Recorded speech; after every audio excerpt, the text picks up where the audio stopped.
General, Chief, appreciate you coming with us today.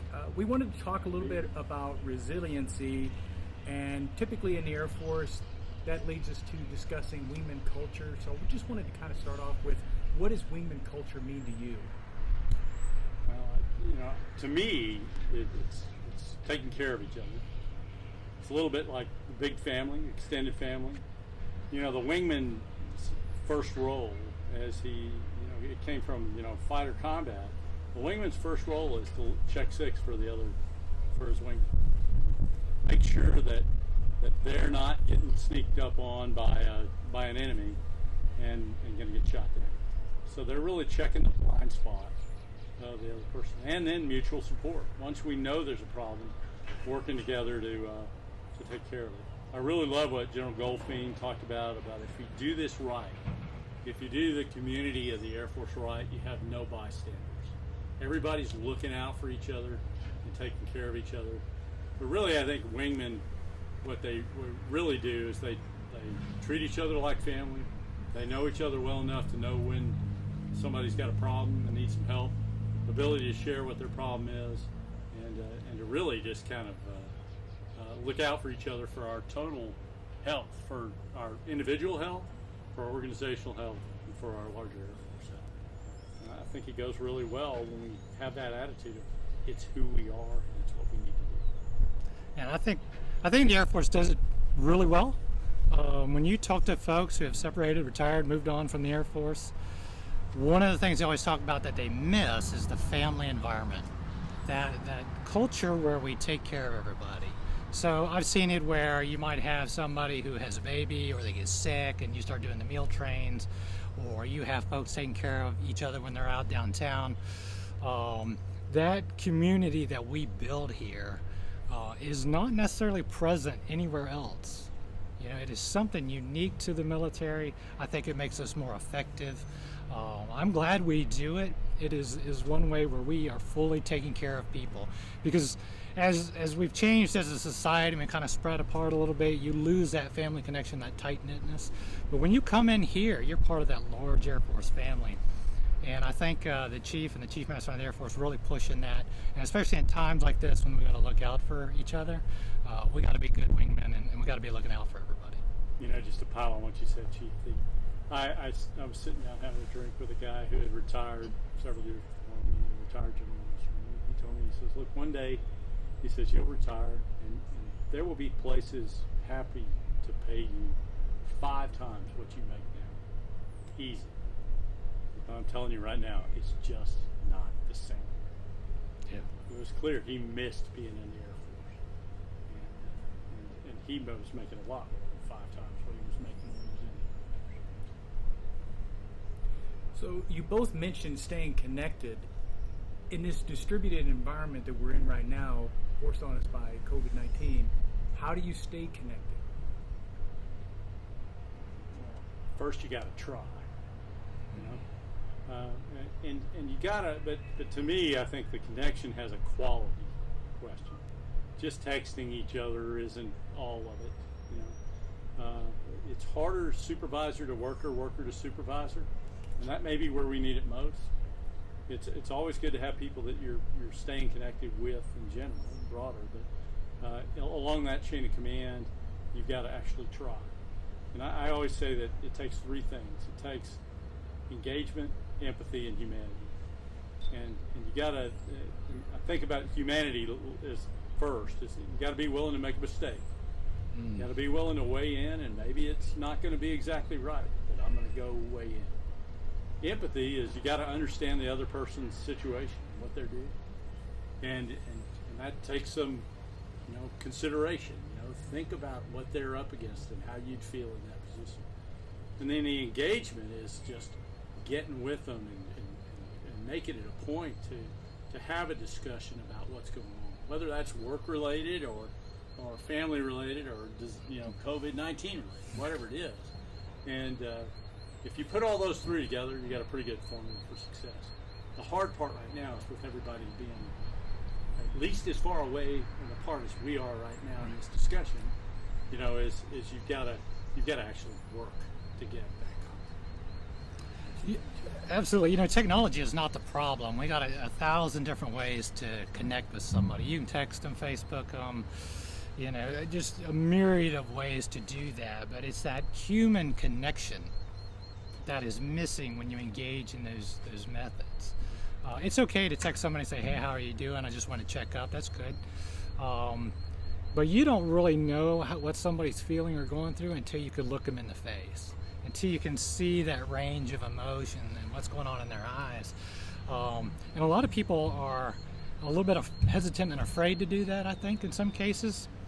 They're afraid to put themselves out there, because when you have somebody you want to check in on, you want to care for, you got to give up a little bit of yourself. And that means, you know, the shield's got to come down, and you got to be that human and admit that, hey, I may have more stripes than you, or more stars, or more whatever, but I'm just as human and as flawed as you are. And that's hard for some people sometimes.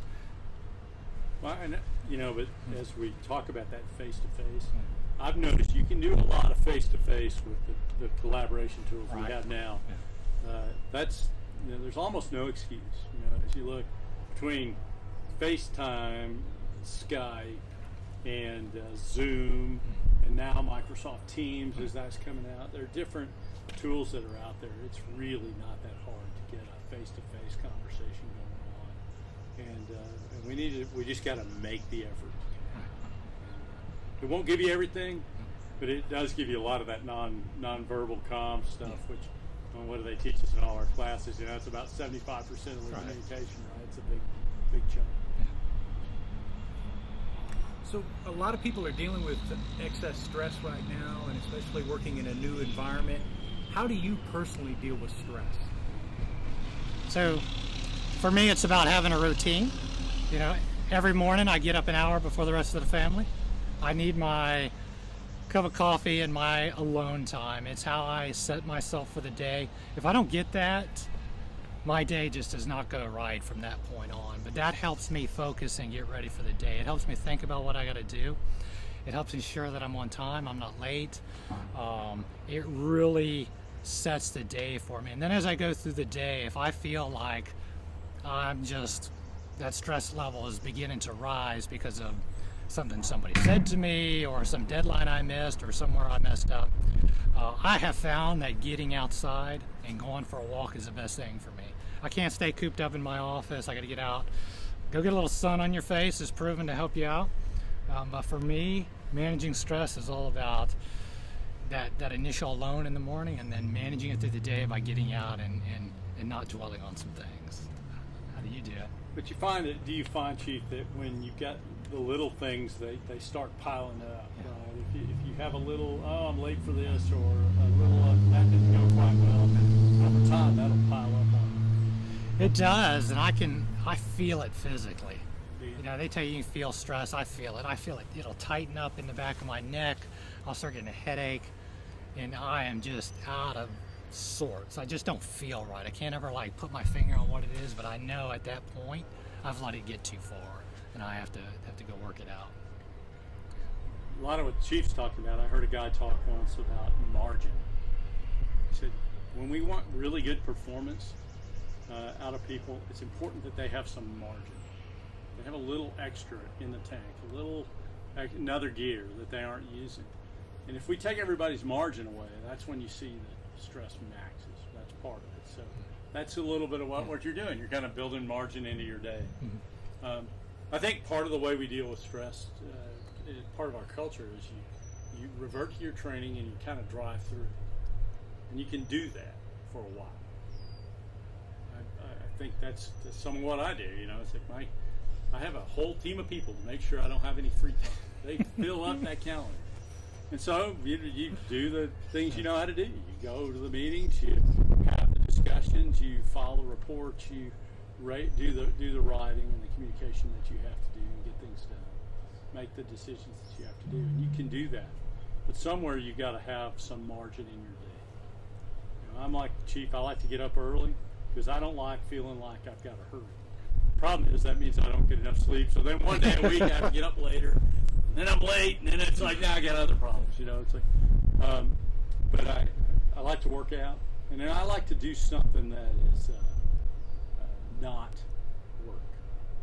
I work to do something that uses my mind or my body, to go do something. Physical activity is really good because I don't do a lot of that with the work. And then I also I play guitar and I try to learn something. I'm taking a class right now from Yale on it's a free course on that Coursera thing about the science of well-being. It's like, well, go learn something. So it gets you thinking in a different way. Both of those do the guitar and the course. It gets you doing something that's not, just piling on.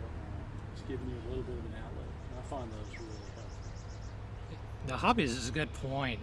I read a lot now that everybody's rediscovering their old hobbies because on the weekends you can't go anywhere. It's not like you have that endless list of chores where you got to go clothes shopping and grocery shopping and I got to stop at this store, go do that. You actually have time now to stop and go, I haven't picked up and done this woodworking thing in a while. Maybe I should do that again. And I think people find that during this time frame, what a time to really get that stress off of you and rediscover things you like to do. As a supervisor, I always like to ask people what their hobbies are. And it's easier to remember people and know about them. And like Walt, our protocol guy, he's a beekeeper. You will find some interesting hobbies. That's all I'm saying. It's pretty neat. Many of our airmen in LCMC are on installations coast to coast in the country, but a lot of our airmen are not on installations. They might be at more remote locations. So people on installations have installation commanders. Those installation commanders are doing a great job of trying to keep people informed, especially at COVID and different policy decisions that are coming down. But for those other airmen, what's the best outlet for them to get reliable information that you find?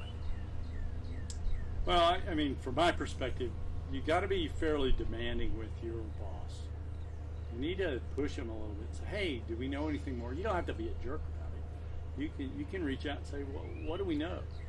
Because the fallacy, or the mistake that all of us make is we've been in so many meetings where they've talked about the same stuff. We assume everybody knows it. And the truth is, maybe everybody above us in the chain knows that, but not everybody below us. And we don't share enough down because we just run out of time. And so when people say, hey, you don't share anything with me, I'm like, well, okay, that's a legitimate complaint, but are you helping? And one of the things you can do to help is engage with your supervisor, boss, command chain and say, help us out here. We're looking for some answers. Beyond that, I mean, there's some pretty good news sources between, you can just Google our leaders in the Air Force and find out what they're talking about. And on the COVID-19 stuff, there's a whole lot of daily press reports and situation reports that come out from the various agencies of, everything from the World Health Organization to the presidential briefing to CDC reports and local newspaper reports. And you can learn a lot there. Yeah, I would add, make sure whatever source you're getting your information from is a trusted and verified source.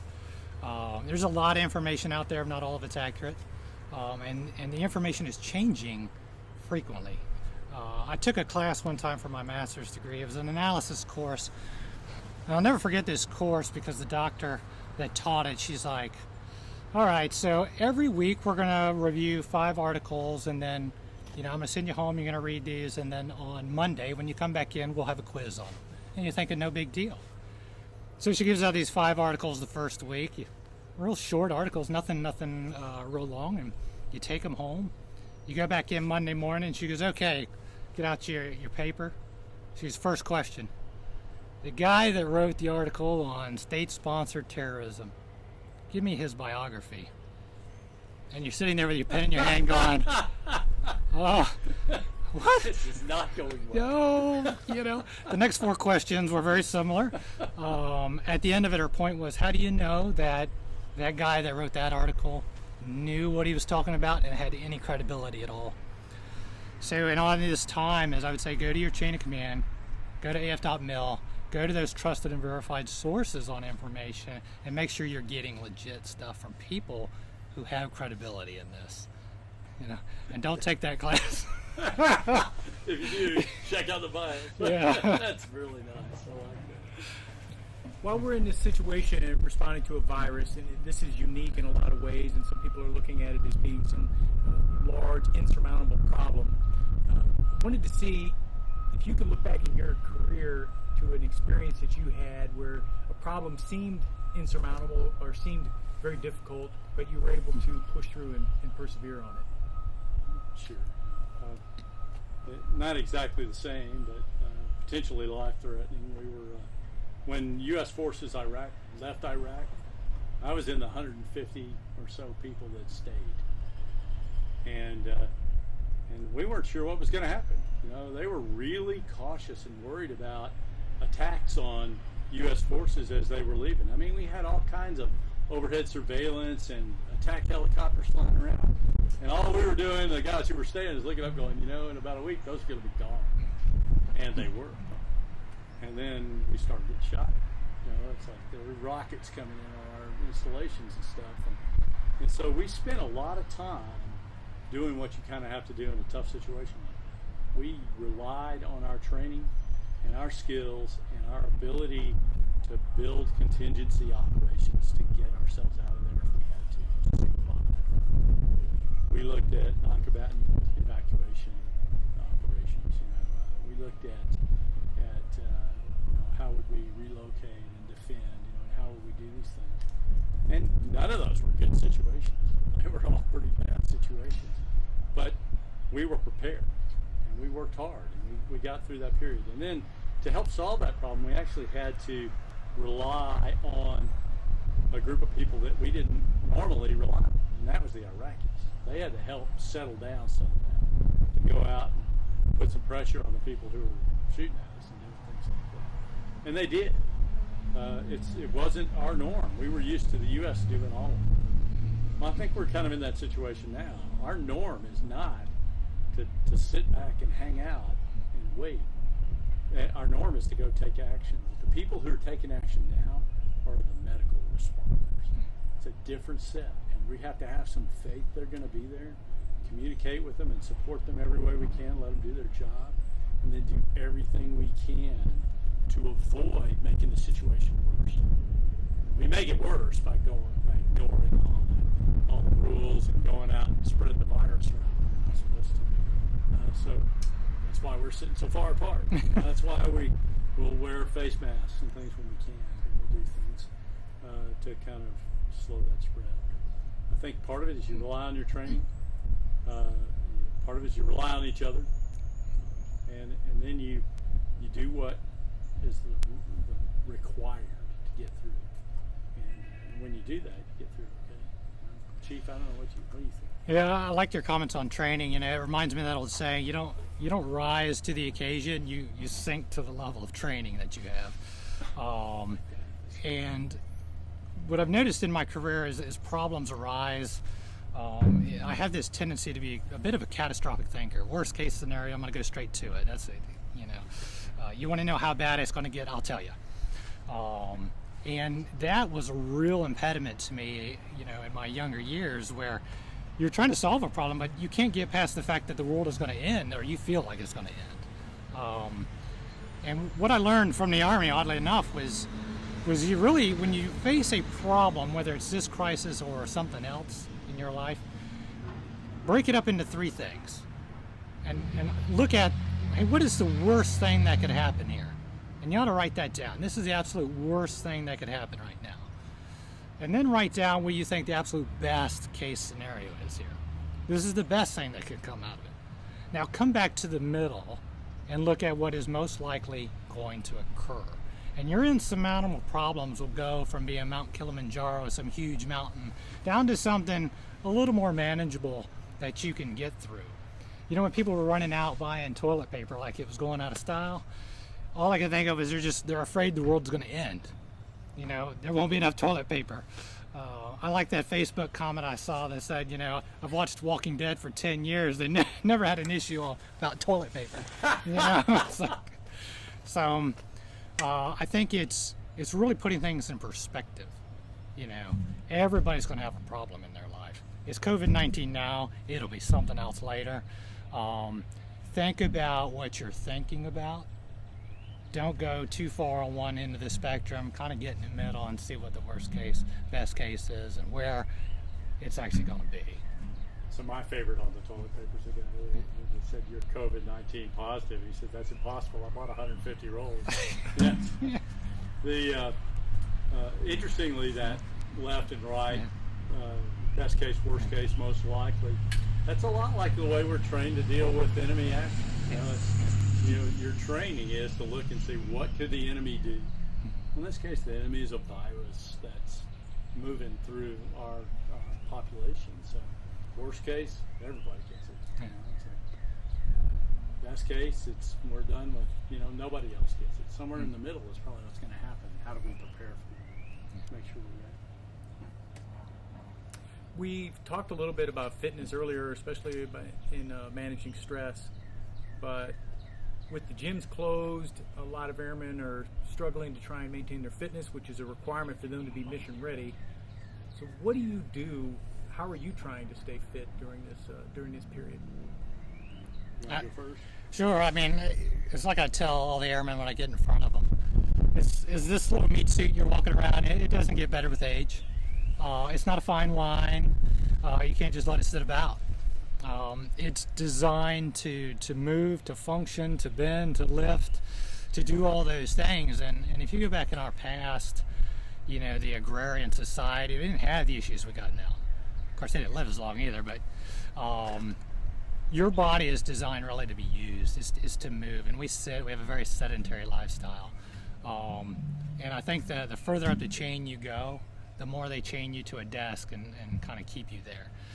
So my thing is, I'll get up every morning. I have that alone time. After that hour of me being alone, I do yoga to stretch out. I found that it works wonders for back issues and everything else. I've built a gym in my house, and I will do weights and I will do cardio and I will get outside and run or bike or do something. But 5 to 6 times a week, I'm going to work out. I also watch my diet. I try to eat right. I limit my sugars, processed foods, eat whole foods, those things. When I started that a few years ago, the change in how you feel, the change in how you look, it's just drastic. I know you're doing some stuff with Weight Watchers. Oh yeah, rat me out. Yeah, my wife was kind enough to ask me if I wanted to do Weight Watchers with her, and my inside voice said, "You got to be kidding! Absolutely not." My outside good husband voice said, "Sure." And to be candid and fair, it was a little annoying, kind of getting used to using the little app that tracks food and assigns points to it. But I lost 15 pounds in about 6 weeks, and I feel better for it. It teaches you to eat right. The main thing it teaches you is don't eat that cookie. I've got a coffee cup with my life motto that says "I will eat that cookie."